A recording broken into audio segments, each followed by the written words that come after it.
Y'all, welcome back. As you don't know, now you know. This is your girl Liz, and welcome to my channel, Live Learn Liz, where we discuss everything that I've lived and I've learned dealing with domestic abuse and other types of abuse.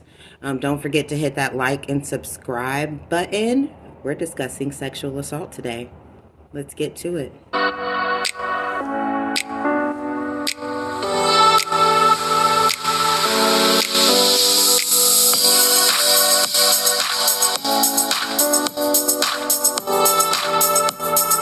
Today I want to talk about sexual assault.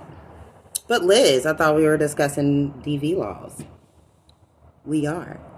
However, I do want to highlight sexual assault. April is National Sexual Assault Awareness Month. So I think it's only right with all these P. Diddy's and people just coming out of the woodworks being accused of sexual violence in some way, shape, form, or fashion. There is a lot of ignorance. There's a lot of questions. There's a lot of comments.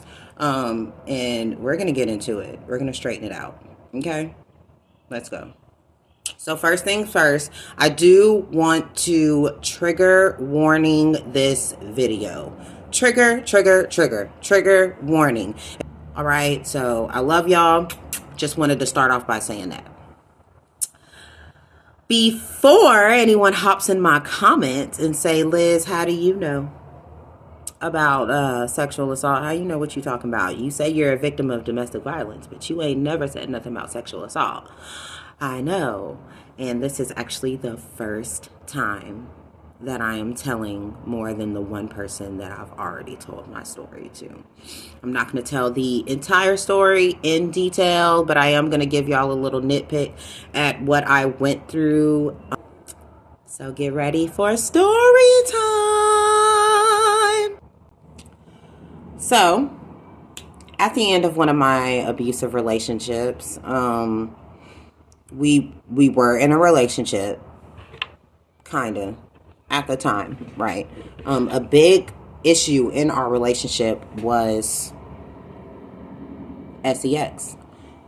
As a woman, as everybody knows, and I can't just say women, men too, sometimes we don't feel like it, okay?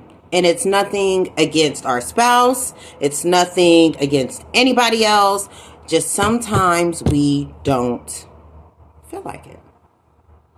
So we have the right as human beings to say, you know what? Not tonight. I don't feel like it. Just give me some space, right? We have that right to do that. However, my abuser didn't like that one bit.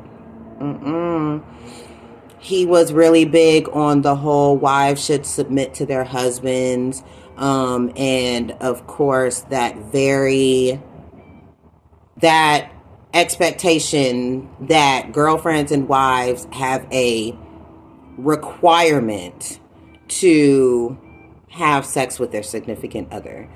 So at the end of the abusive relationship, as he was physically abusing me, and I don't mean a little slap here and a little choke there, I ended the night with multiple facial fractures, fingerprints around my neck, and bruising throughout my entire body. Okay, so as he was physically abusing me, he thought that it would be okay to go on ahead and get his rocks off. Anytime that he seen that I wasn't enjoying it, which was the entire time, I was crying. The whole time, bawling my eyes out. If I just tried to back up and refuse, I got hit, I got slapped, I got choked. Just because I wasn't acting like he wanted me to act. Okay. I ain't even gonna lie, I tried to get slick and I bit him. And when I bit him, I got punched so hard in the back of my head that I started seeing stars. And I'm not even exaggerating. Spots, stars, different colors. It was crazy. After he went to jail, I didn't tell the police. I actually didn't tell anybody at this point in time. When he went to jail, he got bailed out the next day. Thanks for the protection, guys. He got bailed out the next day, and we did actually have some type of contact, and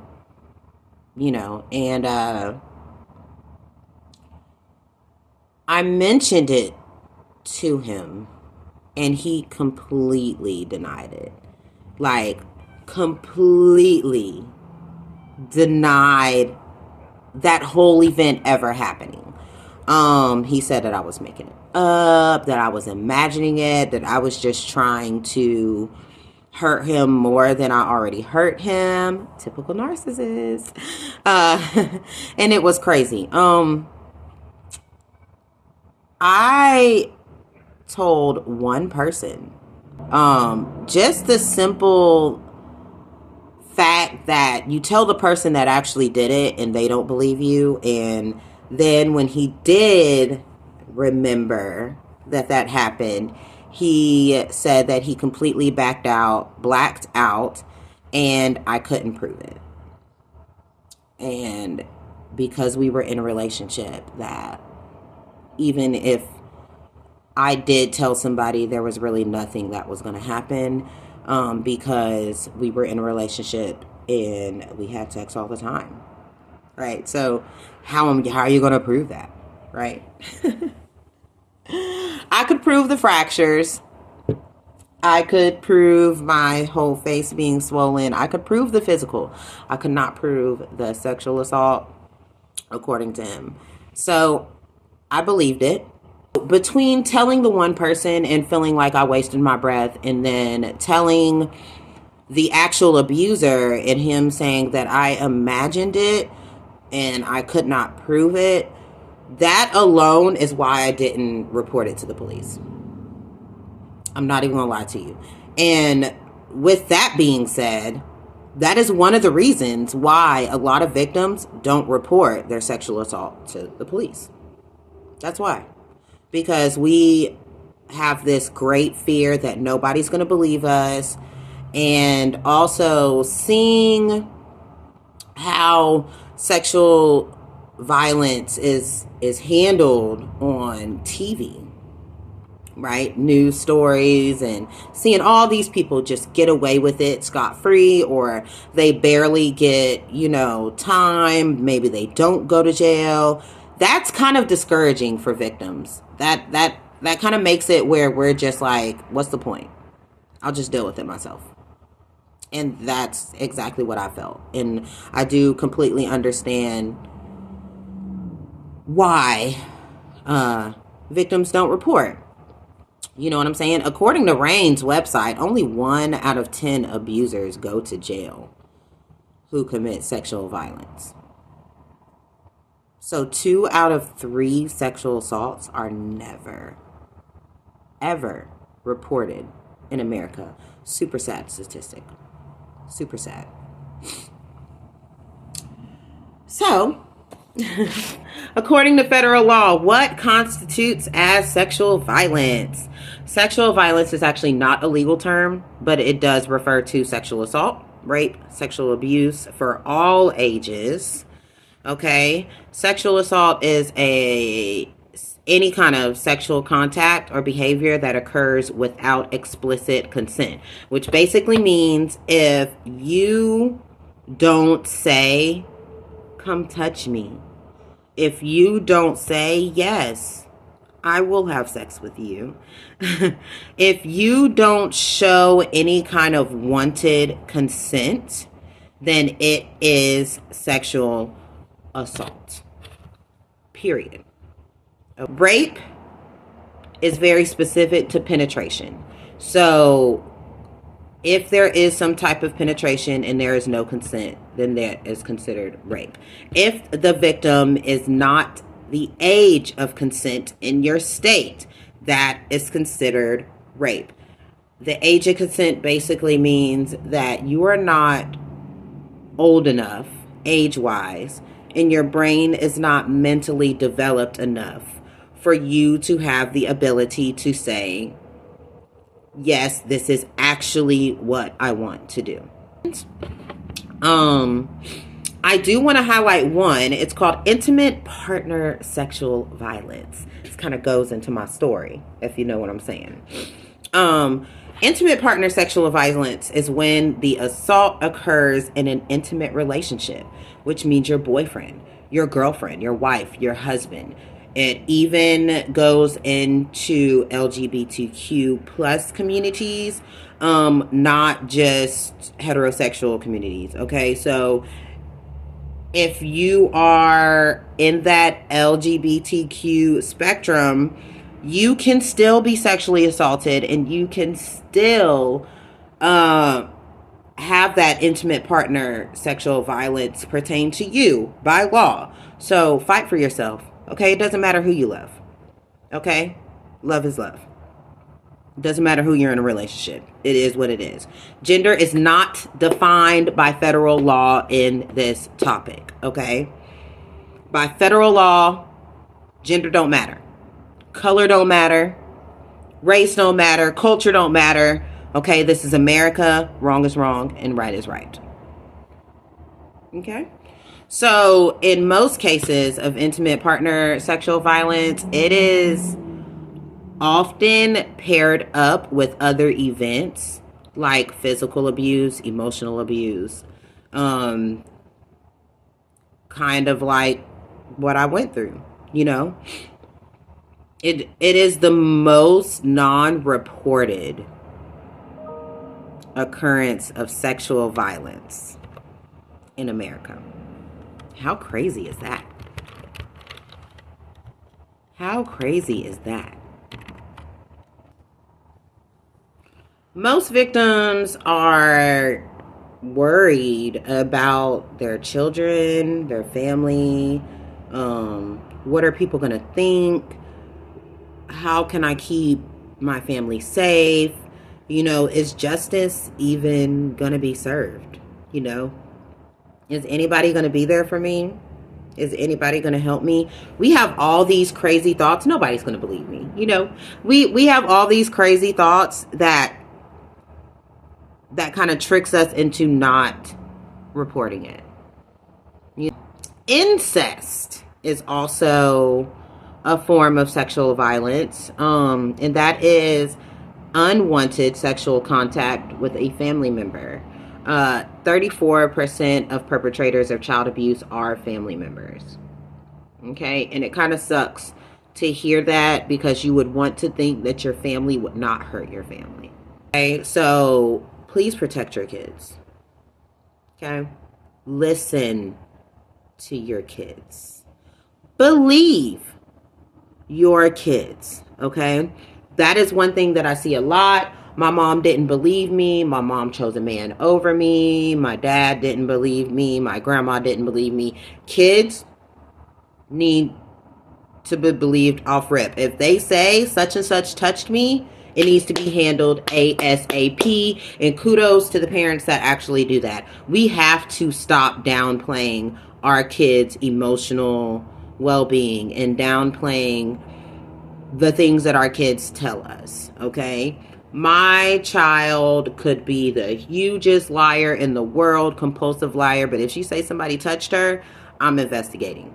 I'm getting it done, period, because that is ultimately wrong. And honestly, I feel like children aren't going to lie about that. They're not going to lie about being abused and being hurt. Okay, and I would hate for our kids to grow up and end up like the Quiet on the Set kids that we used to watch when we were kids that didn't say anything because they were scared. Okay, also parents, please stop letting your kids go live with grown men and grown women that are not family just because you want them to live out your dream of being famous. Okay, if you can't go, they can't go. This is the world that we're living in, okay? So all the R. Kellys and the P. Diddy's and the Nickelodeon, Disney Channel, all that, oh, I'm going to live with him so I can, you know, be famous and get better at my craft. If your mama can't go, If your daddy can't go, if your grandma can't go, if your brother and sister can't go, you can't go. Period. Because what you're doing is, in a way, setting that child up for failure for the rest of their life. Okay? As we obviously can see with all this news that's going on in 2024. Okay? So let's protect our kids, y'all. We have to protect our children. It takes a village. It takes all of us as parents. We're grown. We've been there. We've done that. Let's shield our kids. Okay? We have to. I'm so sorry for that rant, but girl, every time I see a news story or I hear about some stuff, it just irks me. You know what I'm saying? It irks me because why? So another thing about sexual violence that I want to pinpoint is how drugs and alcohol are used to compromise an individual's ability to consent to sexual activity. So they call this drug-facilitated sexual assaults or date rape. Everybody has heard of date rape, but let me tell you something. Date rape is not just, it's 2024, okay? Date rape is not just secretly putting roofies in somebody's alcoholic drink, okay? It's not just that anymore. Now it's lacing drugs. Hey, smoke this weed with me, but little do you know that blunt has more than just the little green plant in it. It has other drugs in it, which is going to make you a little loopy and all kind of stuff like that. Another thing that comes into this law is, let's do an example. So me and this guy are chilling. We got a couple drinks going. We're, smoking, chilling, doing our thizzle, you know what I'm saying? But I don't want to have sex with him. I know that it doesn't matter how tipsy I get or, I've made this perfectly aware that we're not having sex. But instead, he still assaults me. And then in his defense, he says, well, she was smoking with me and she was drinking with me, so she wanted it. Ha! Nope. Guess what? There's a law against that now. Okay? Involuntary intoxication. Involuntary intoxication. Excuse the noise, y'all. Voluntary intoxication, regardless, is against the law. You cannot take advantage of somebody's state of mind, somebody's soberness, or intoxication. You cannot take advantage of that. Period. No means no. Period. Okay? This is most common in college. It's most common in college.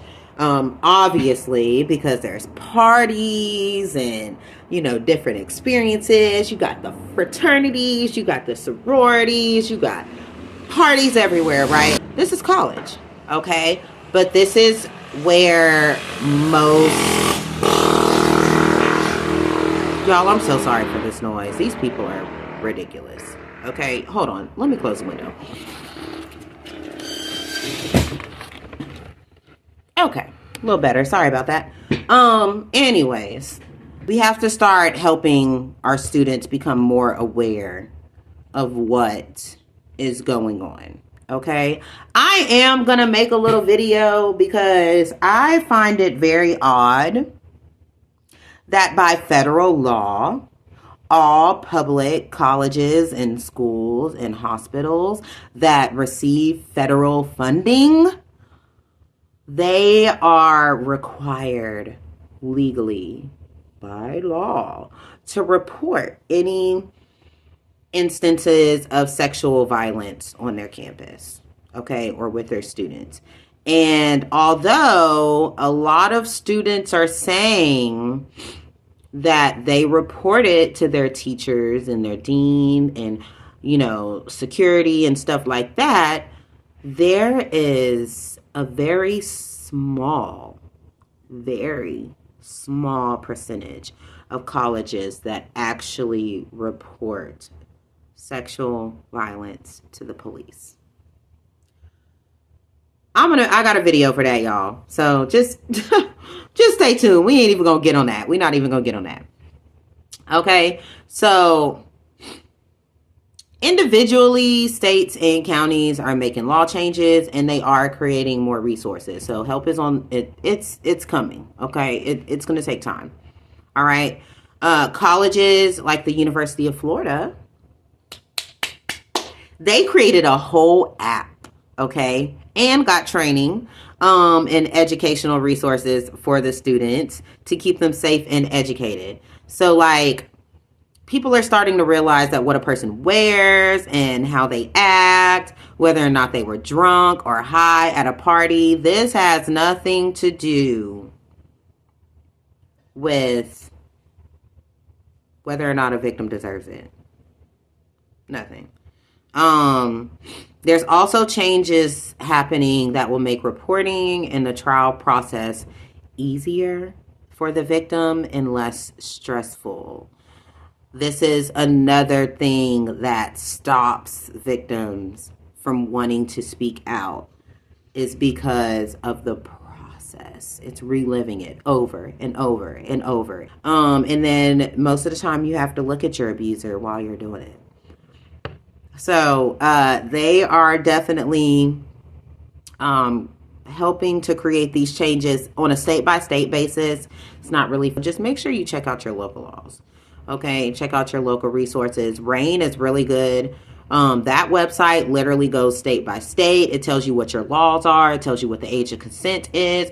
Y'all, that website is so good. It's crazy. I didn't even know that until I was doing this research. It's crazy. So kudos to the individuals that are working with RAINN. Y'all are amazing. So I'm going to say it again. Check your local laws and resources to help you or anyone that you may know that is experiencing sexual violence, domestic violence, child abuse, anything. You know, links and phone numbers will be in the description box. And can y'all do something for me? Can y'all please comment your state that you're living in or your country? I want to see where all my viewers are from, first of all. And second of all, I want to make content that is geared towards everybody. So I don't want to be talking about states and there's nobody from that state there or anything like that. I want to make content for you guys. Okay, so just leave a little comment, you know. All right. Don't forget to like and subscribe. I love you. Stay safe.